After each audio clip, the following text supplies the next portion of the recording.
ఈశ్వరి ఆగ్రహం వ్యక్తం చేశారు. జగన్ పోలీసుల గుడ్డలు ఊడదీయిస్తానని వ్యాఖ్యలు చేయటం ఏంటని ప్రశ్నించారు.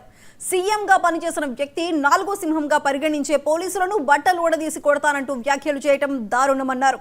పోలీసులపై జగన్ చేసిన వ్యాఖ్యలను ఖండించిన ఆమె పోలీసు వ్యవస్థకు జగన్ క్షమాపణలు చెప్పాలని డిమాండ్ చేశారు. నమస్కారం.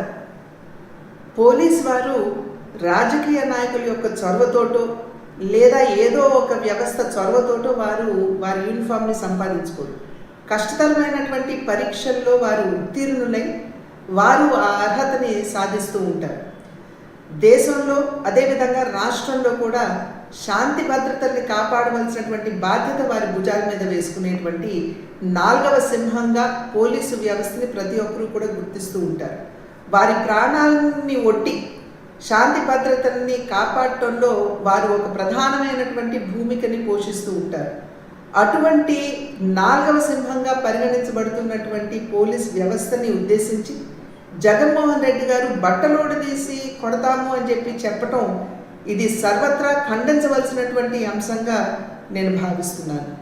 ఈరోజు ఏదైతే రామగిరిలో జరిగిందో, రామగిరి సత్యసాయి జిల్లాలో ఉన్నటువంటి సందర్భంలో సత్యసాయి జిల్లా ఎస్పీ ఒక మహిళ అనేటువంటి విచక్షణ కూడా కోల్పోయి ఈ రకంగా వ్యాఖ్యానించడం అనేది ఇది సమంజసం కాదు అని చెప్పి జగన్మోహన్ రెడ్డి గారికి తెలియజేస్తున్నాం.